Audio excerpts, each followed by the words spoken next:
don't know what that was. I just don't know how to get this started. We are going to start this thing. Do do do do do do do.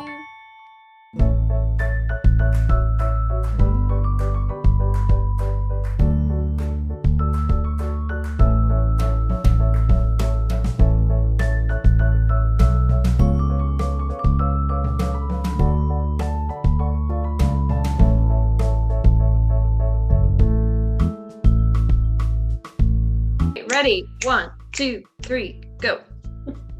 So today's video, we did an interview with one of our professors, Dr. Seth Scott. He is a licensed professional counselor, so he's a mental health professional. He's currently teaching our psychopathology class. So he's not an expert on the topic of COVID, but he is a mental health expert, and so we decided that we wanted to ask him some questions. Yeah, so we kind of came up with the idea at the beginning when we started this project that we really wanted to see if we couldn't interview him, because he's talked about it in classes before. I had him for research back in the fall, and so he's read a lot of research. Can't remember if he did published an article or something on it or other, but he definitely stays up to date kind of with how COVID has affected mental health. And so we thought that it'd be a really great idea to just interview him and see what his thoughts are, how things are, because there was a couple of things that even surprised me. So yeah. Yeah, I think in general, Dr. Scott is a very knowledgeable and very well-read individual. He has a lot of books. How he has time to read all those books, I don't know, but he manages it somehow, and he's very insightful. So we wanted to share some of his insight on our channel. So if you guys like this video and you want to see more videos from us, make sure you hit the like button and subscribe and hit the bell to get notifications, and share our videos so we can reach more people. Yes. So, talking about coronavirus and the effects it has on mental health, mental illness, and as far as the counseling profession as well. So our first question that we sent you was, what can we expect in the world of mental health when considering the prolonged period of forced isolation and quarantine? Yeah, so the research isn't out yet for specific to COVID and quarantine things, but there's lots of research in the field around isolation and loneliness and a disconnection from others, and as contributing to really every form of mental illness we deal with. So depression, anxiety, and addiction as some key areas that are seen. So Johan Hari is a writer and researcher, and he's got a book called Lost Connections and talks about this loneliness and isolation as a key component for both anxiety and depression. And so I think we will, we've been taught through this process of quarantine, we've been taught as a culture to fear. Mm-hmm. And so that being taught to fear teaches us to perceive everything as a threat, which then activates our threat response system of anxiety and stress. And so we'll just see rates of anxiety, depression, and addiction spiking because we're being taught to be afraid of everything without the capacity to cope or normalize what we're dealing with. And so I think we'll see just all kinds of disorders and avoidance and addiction spiking because we no longer know how to handle the normal stresses of everyday life. Yeah. So the other thing you kind of mentioned this in one of our classes, but the implications regarding the term social distancing. Yeah. So from the get-go, I've preferred the term physical distancing because when we say please stay 6 feet from people, that is physical distancing and not social distancing. And the idea that this kind of unconscious perception of social distancing is that I need to isolate myself from others in social relationships. And it creates this fear of social interaction when the expectations for kind of safe interaction are just space, physical space, and being able to maintain a safe distance from one another, which is a physical space. And actually, some of the research I saw, though, is it's not 6 feet, it's more like 16 to 20 feet, which isn't very plausible in most situations. But being able to having this assumption that we have to kind of maintain social distancing, I think, has contributed to this fear of isolation that a lot of people experience, and just being afraid of people, being afraid of being around people. I guess that kind of leads into like, how has the introduction of masks like affected the quality of social interaction? Yeah, it's interesting. There's a reason that historically, the classic look for a bank robber is this, the bandana that only needs to cover this part of your face, because that prevents identification historically.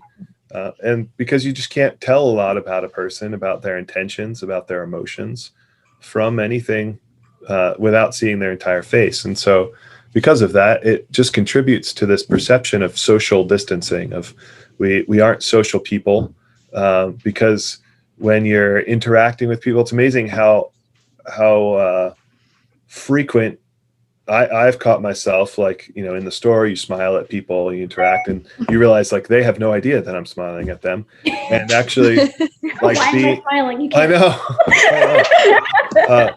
But how important actually those micro expressions of smiling, and to kind of flatten fear and concern.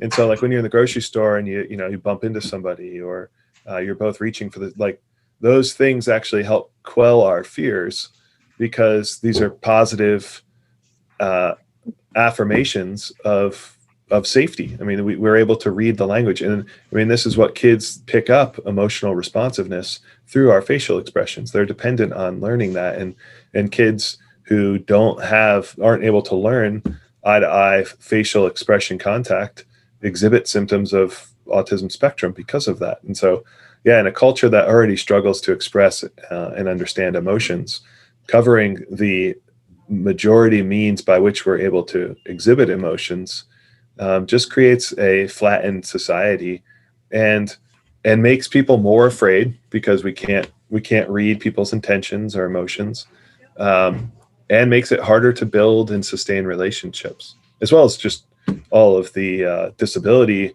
related concerns of, if this isn't a primary language that you speak and you're dependent on reading lips, or you're hard of hearing and need to see people's lips to speak, to be able to understand what they're saying. All of those factors, as well as just kind of muffling somebody when they talk. It's really hard to tell what people are saying. So this wasn't part of the list that we sent you for questions, but something you said just kind of made me curious on your thoughts on this. But how do you think COVID and this physical distancing, social distancing has affected like young kids, like particularly, like I'm a mom of a toddler, so I know that he hasn't had much social experience in the last year and a half now, because he's been stuck at home. So like for kids that are in that, that socially developmental stage where they need that social interaction, now they're only getting interaction from their parents.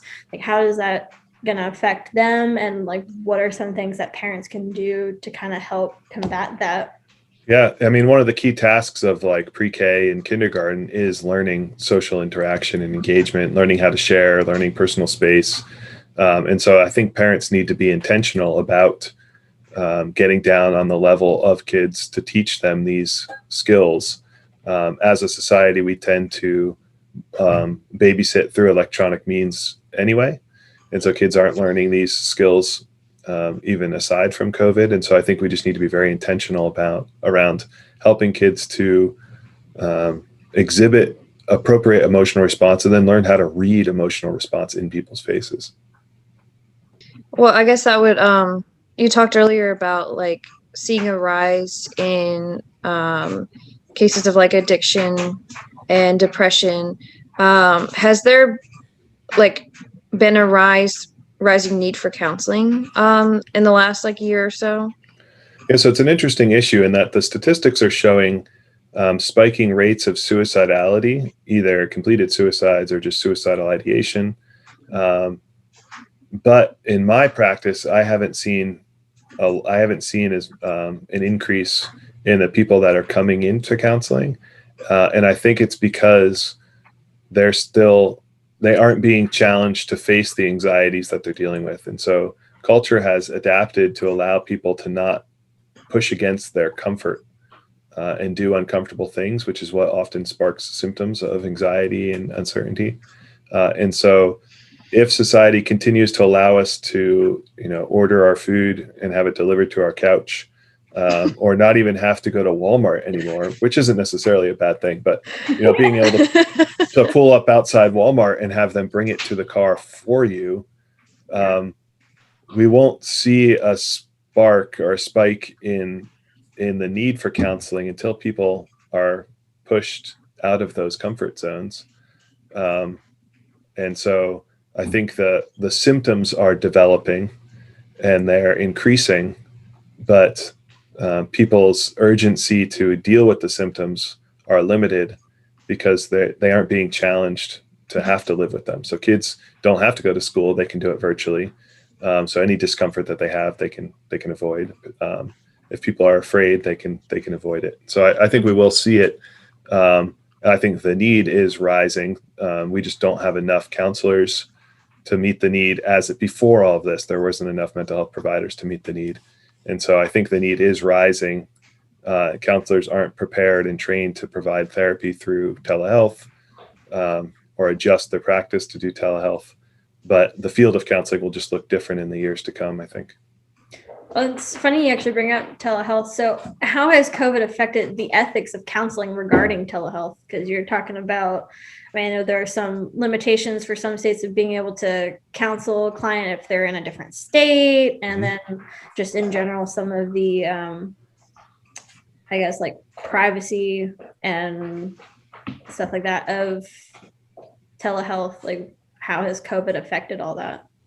Yeah, I think it's brought to the forefront the urgency to deal with some licensing portability issues that we've been working on for years in our field. But the kind of artificial barriers of states has kind of been made more apparent now. And a lot of states, because of COVID, had flexed their licensure laws to allow people to do telehealth across state boundaries just for a temporary period. And so I think what COVID has done is it's sparked the lack of clarity and the need for policy around what this looks like in telehealth and how we ensure safety of clients, how we ensure privacy. It's the reality of if I have a client come to my office and they're sitting with me in my office, it's my responsibility to make sure that the office is secure, that people can't listen outside the door. I have no real way to guarantee that in a telehealth session. Mm-hmm. And so there's different ethical pieces that we devise, making sure that no one is present and making sure someone is present at the same time in case something goes wrong, right? In case there's a safety issue. And so, I think that we're just trying to catch up and understand, what is necessary. And so the ethical issues are things like safety. How do we maintain client safety? How do we ensure identity of client and geography of client in case there is a safety issue? And then how do we address confidentiality and confidentiality both in the environment as well as the network of dialogue. So there was issues early on with Zoom of people. I don't know if you guys remember this from last spring of people being able to break into calls. Mm-hmm. And so you have those confidentiality issues as well as just like where the content is streamed and then the physical environments that people are in. But I did in-home therapy for years, and I actually prefer in-home therapy for the clinical content piece because I learn a lot about a person in that, and they actually feel more comfortable in their home environment. The liability is increased just because it's a more complicated setting. But similarly, like I can learn a lot more about people. Like I can learn more about Krystil because I saw her dog when you were holding your dog when you opened. I can see the pictures on your wall. Like some of those pieces actually are beneficial for that. And then you also have like learned learned state, the concept of state learning, in that if you practice your clinical skills in a counseling session in your home environment, you're more likely to apply them in that home environment, because that's where you learned them. So there's some benefits, but yeah, the ethics are yet to be defined. So I guess my other question when it comes to telehealth is, how does telehealth affect the client and therapist relationship? Because you're not having that face-to-face interaction, and I feel like it does change the dynamics of the relationship a little bit. And maybe, I don't know, I wonder if it makes it more difficult to forge a good connection with a client, and maybe it takes more time for them to be more comfortable in opening up. Like, what have you seen with that? Yeah, I think I'm not sure. I think it'll be interesting to see kind of in the future. I think each generation maybe feels different levels of comfort or different perceptions of what is true relationship. I think there is something inherently necessary in just being in physical space with one another that forms relationship, and that makes us feel heard and understood. That can't be bridged through this means. But I think the capacity for flexibility, and the ability to kind of schedule differently, I mean, there are a lot of benefits as well. But I have only done counseling with people that I've already met in person through telehealth. The other complication is trauma. Trying to deal with trauma through telehealth, it can be more complicated as well. But yeah, I mean, older adults struggle more with it, but they're maybe the ones who need it more because of access issues. Younger kids, it's maybe almost too natural, too flippant, and so it doesn't have the same degree of. It's just like watching TV, and so there might not be the same level of engagement. So everyone kind of perceives the role of telehealth a little bit differently, and so you need to evaluate that with your client to determine what does that relationship look like. So I think we'll find that there's benefits and costs, and that some things are going to be better, and that the goal would probably be some hybrid form of therapy moving forward where there's the combination of in-person and virtual. Yeah, that makes sense. I actually had the opportunity to interview another therapist when I was finishing my undergraduate, as this was all happening. And she's a child and adolescent therapist, so she was talking about how it was harder with the younger clients that had like ADHD or something along those lines, because she wasn't able to kind of like reroute them as easily because they would just get distracted by what was going on in the room. And she had a harder time keeping their focus because it wasn't in a more, I don't want to say controlled environment, but an environment where that was easier. But she said the teenagers did much better and actually opened up more because it was, like you said, something that they're just much more comfortable and used to, is technology. Yeah, I've tried to do, I had a 10-year-old that I still do counseling with, mixed, sometimes virtual, sometimes in person, but for about 10 months, we only did virtual. And there was a couple sessions where, like, you know, he'd wear like a black shirt sitting on a black couch, and he spent a good like 30 minutes pretending like he was disappearing into the couch. And I couldn't get him to, he's like, look at me, I'm disappearing. You know, I just couldn't get him to engage. Yeah. And it was just, yeah, you're not physically there. You don't know what they can hear. Then there's interruptions, right? So they have interruptions. There's also like technology interruptions. So you lose signal or you lose sound or you can't figure out how it's working. So yeah, lots of fun stuff. Speaking of interruptions. Yeah. Or you get email. I thought that was me. That was not planned. So with talking about the pandemic and all of the changes that we've had to make, how do you think this has shown like our ability to change and adapt to, you know, I mean, this is a worldwide pandemic, and so it's affecting everybody. So we're all having to make changes. So how does it show about our ability to adapt to rapid change like that? Yeah, people are very malleable. It's amazing how, like, even now, you know, going into a store or going to a restaurant and people aren't wearing masks, maybe because they've been vaccinated or something, and your knee-jerk response is like, like, what are you doing? When it's only been a couple of months. And so we do adapt pretty quickly. Our norms, we stabilize into new norms pretty quickly. the research says that it's about 6 weeks. I mean, that's how long it takes to form a habit. So things that are unusual or uncomfortable, after about 6 weeks, they become kind of normal, the new normal. We might not like it. It might still require continued vigilance, but we can adapt pretty quickly to those things. The question becomes then, what are we letting go of, or what other things are we not doing because we've now adapted to this? And so I think even with masks, like, because people can't see our faces and see our mouths, like, we are less friendly generally. So it is, people are more on autopilot and don't interact. And it's like, just because you're wearing a mask doesn't mean you can't still talk to me or interact with me. I can still hear you just because I can't see your mouth. But we have like these sweeping concepts, I think, that happen. And so some of the consequences are just kind of more isolation, even when we are together. Because, I mean, it was building, it used to be that you'd go to a meeting, or, you talk about like the idea of like talking around the water cooler, which is a generational piece, but like at a work site, a workplace, you had these points of contact to build relationships. And in order to build friendship, you need proximity, unplanned interactions, and a kind of neutral third space to interact with. And now we don't really have any of those. We're meeting this way. And so when you come to the meeting, everyone's coming at the same time, and you can't have side conversations in Zoom meetings. Even when everyone kind of, it doesn't work because you can't separate out the sound.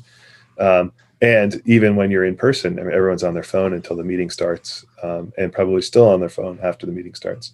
And so I think that, it was true before this, but I think leaving this too, we're just very isolated, very individualized, and as a result, very alone, which is going to just contribute to fear and loneliness and anxiety and depression and addiction. I feel like for some people, like I know for like myself included in this, I feel like COVID has just really made it more clear for me how my daily life was before COVID, and how I really haven't had to make any changes because I was already very isolated. And It's because of technology. So, I mean, I feel like for some people, COVID has interrupted their lives and completely changed it. And then for other people, I feel like they're starting to realize, wow, maybe I really need to be more social because COVID hasn't affected my social life at all.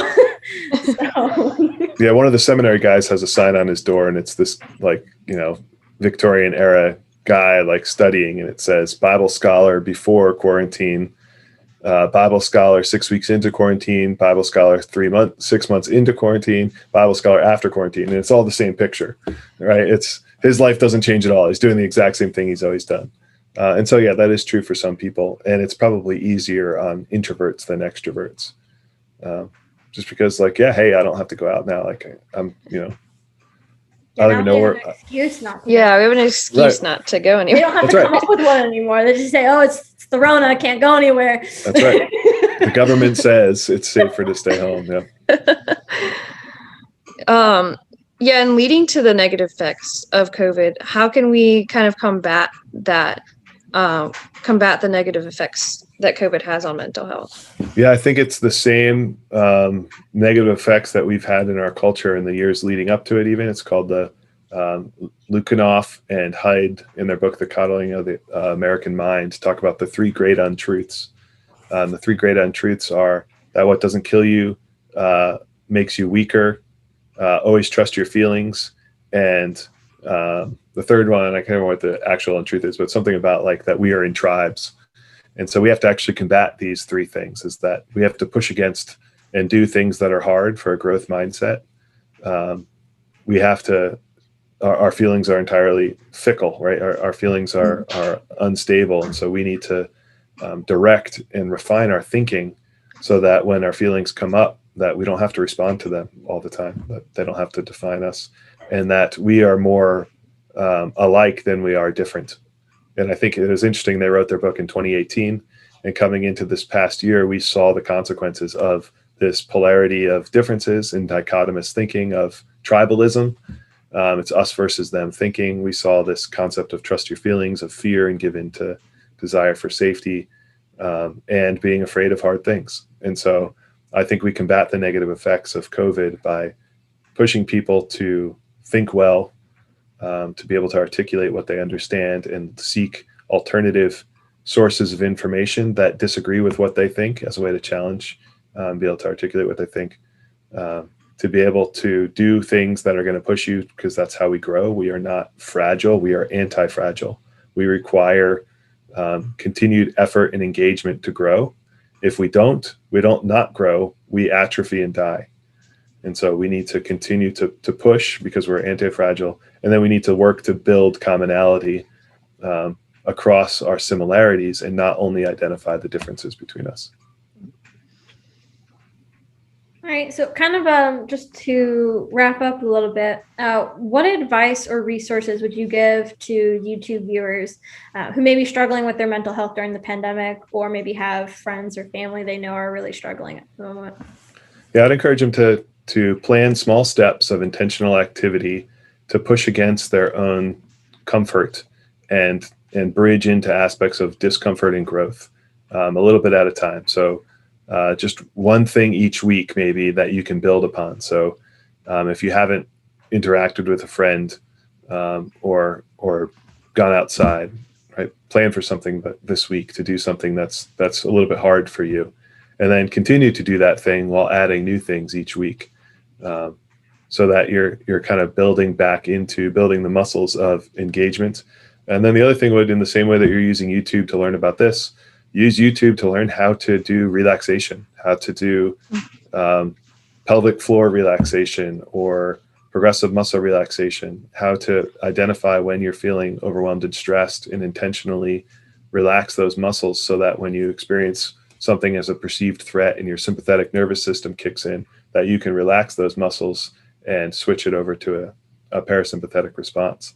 And then, not just fill your heart, your mind, and your time with things that make you feel good, but also do things that are hard. So engage with and interact with content on YouTube, if it's still up, it's not canceled, that you don't agree with. Talk with people about difficult things, because we need to learn how to discuss our similarities and our differences if we're going to be able to be healthy in dialogue and working through those things together. So, and then I would encourage them to seek help. If one of the things about counseling is not this kind of mysterious, miraculous thing. It's providing talk therapy. Is the magic of talk therapy is being able to hear yourself speak and be able to hear the truths that you know about yourself and have someone else affirm those for you while providing an alternative perspective that you may not think about. So a different way of viewing the world to challenge somewhat of our myopic view of the world, because we don't know what we don't know. And we need people to help us expand what we know so that we can grow. All right. Was there anything else you wanted to say about COVID and the effects on mental health, Dr. Scott? I don't think so. It's been a fun ride. It's interesting to learn how to teach graduate students during this time, and I think it's been good. Yeah, well, we appreciate you teaching us during this time. I think we can. All of our cohort would agree that you're one of our favorite professors. So. Yeah, I appreciate that. And your library behind you is my life goal. There you go. Yeah. Yeah. It's expensive, but it's worth it. I'm sure it is, but one day. Yeah. Well, we appreciate you doing this talk with us and kind of sharing a little bit about how COVID has affected mental health. Yeah, thank you. Thanks for asking me. Yep. Bye. Bye, Dr. Scott.